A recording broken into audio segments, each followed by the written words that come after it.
guys, fast recap lang guys para sa ating trade ngayon today. And yun, talo na naman tayo. Pero ang mahalaga, okay lang yun. We'll learn mistake guys. So yep, let's start na.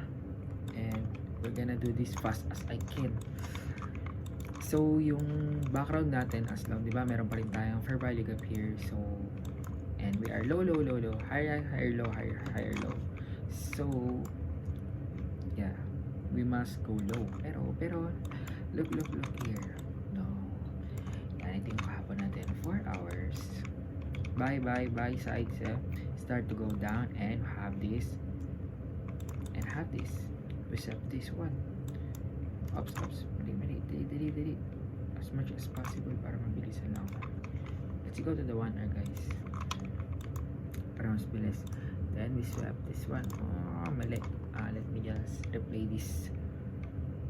First replay. This one. Go. Mabilisan lang to. Ilang minutes na? 1 minute.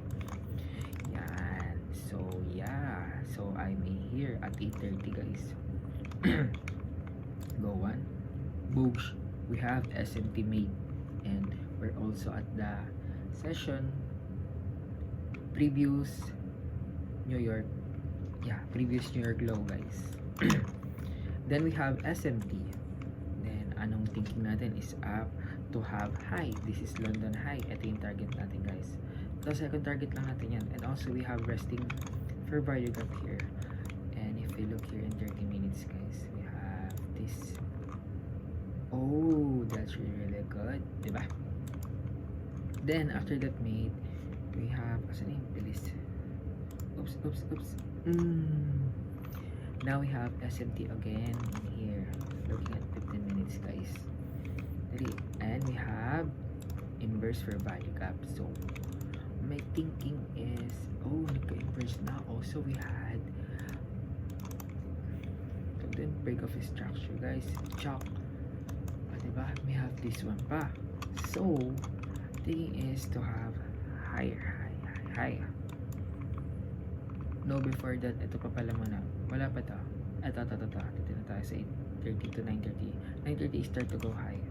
5 minutes. Yan, dito pala tayo guys. Sorry, malita. Ito pa pala 7:30.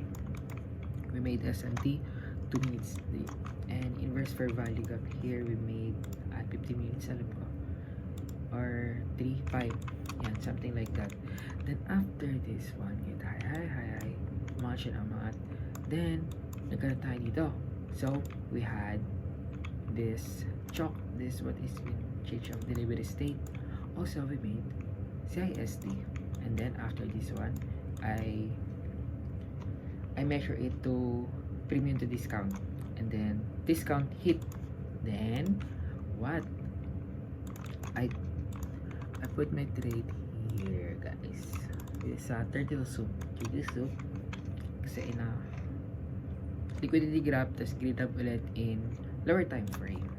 And this may enter you guys. Then the market suddenly, so guys, maganda naman yung ano natin, setup natin guys. We have S&T at low. We're also at the higher time frame discount, and we have draw on liquidity in high, and also in 5 minutes. Ba't nag-ano siya, nagtuloy-tuloy? Yeah, yun na naman. At so at 5 minutes, you are declaring na we have chance to go high with SMT, higher getting it, and we go back to rebalance this.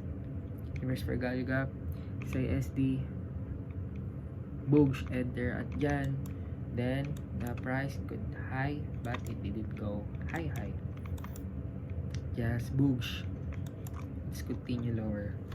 So yun lang naman guys. And wala naman ang iba. So talo tayo, pero at least sinunod natin trades natin, diba? Ayun lang yung mottos. We have discipline and consistent. Okay? Wag lang consistent flow. Now guys,